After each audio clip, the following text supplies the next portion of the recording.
فرعون کو اس نے وہ خواب دیکھ لیا تھا کہ ایک ستارہ اٹھے گا اور پھر وہ گرے گا تو میری ساری سلطنت کو تباہ کر دے گا۔ نجومیوں سے اس نے پوچھ لیا، اس نے کہا کہ ایک بچہ پیدا ہوگا جو تیری سلطنت کو تباہ کرے گا۔ چاہیے تو یہ تھا کہ وہ توبہ کرتا، لیکن اس نے کیا کیا کہ اس نے بچوں کو قتل کرانا شروع کیا۔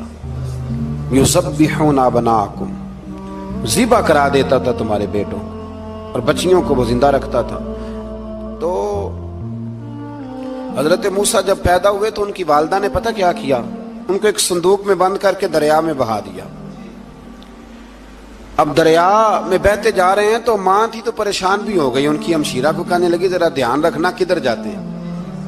حضرت موسیٰ علیہ السلام دریا میں بہتے بہتے نا، فرعون نے نا دریا کے کنارے مکان بنایا ہوا تھا۔ آپ کو پتہ ہے بادشاہوں کا ذوق ہوتا ہے، آج کل ہمارے جو حکمران ہیں انہوں نے اس کا نام فارم ہاؤس رکھا ہوا ہے، میرا فارم ہاؤس، اور پرانے زمانے میں لوگ ڈیرا کہتے تھے۔ تو اس نے بھی اس طرح کا فارم ہاؤس بنایا ہوا تھا۔ وہاں پہ حضرت موسیٰ علیہ السلام تیرتے ہوئے تابوت کے اندر، صندوق کے اندر جا رہے ہیں۔ فرعون اور ان کی بیوی حضرت آسیہ بے اولاد تھیں، بڑی تڑپ تھی بیٹے کی، وہ بھی وہاں کھڑی تھی۔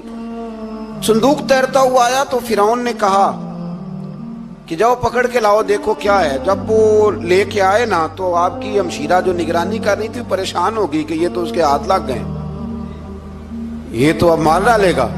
لیکن جب خوبصورت اور چمکتا ہوا بچہ دیکھا تو بی بی آسیہ کہنے لگی یہ بنی اسرائیل کا ہے ہی نہیں، یہ تو پتہ نہیں کہاں سے بہتا ہوا یہاں آ گیا ہے، تو ایسے ہی چھوڑ، یہ پتہ نہیں کہاں سے ہے، رکھ نہ لیں، رکھ نہ لیں۔ تو حضرت موسیٰ علیہ السلام وہ کہنے لگا نہیں انہی کے ہیں، موسیٰ علیہ السلام اسی کے ہیں۔ تو آسیہ کہنے لگی تیرے تو سر پہ نا بس بھوت ہی سوار ہو گیا، ہر وقت وہی لوگ تجھے یاد رہتے، یہ پتہ نہیں کہاں سے بہ کے آیا۔ اب رکھ لیا، مان گیا فرعون۔ آپ فرعون کے گھر میں جو اس لیے بچے مروا رہا تھا کہ میری سلطنت حضرت موسیٰ پیدا نہ ہو جائیں، تو اسی کے گھر میں پرورش پانے لگے، اسی کے گھر میں۔ اب عورتیں منگائیں گئی دودھ پلانے کے لیے، تو حضرت موسیٰ علیہ السلام کسی بی بی کا دودھ نہیں پیتے، تو آپ کی ہمشیرہ نہ وہیں دائیں بائیں گھومتی رہتی۔ تو کہنے لگی جناب آسیہ سے کہ میں ایک بی بی کو جانتی ہوں، بڑی صاف ستھری ہے، مجھے امید ہے یہ بچہ اس کا دودھ پیے گا۔ تو فرعون کہنے لگا دوڑ کے لا، تو وہ اپنی والدہ کو لے کے آئیں تو حضرت موسیٰ نے فوراً دودھ پینا شروع کر دیا۔ فرعون کو پھر تھوڑا شک ہوا۔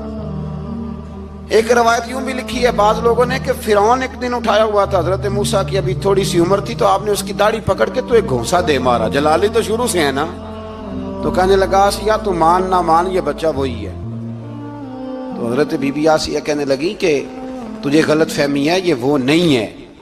اس نے کہا دیکھو نا، یہ تو اٹھاتی ہے تو پیار کرتا ہے، اور میرے جب قریب آتا ہے تو اس کے لب و لہجے میں تلخی محسوس کرتا ہوں۔ اس نے کہا بچوں کو کیا پتا۔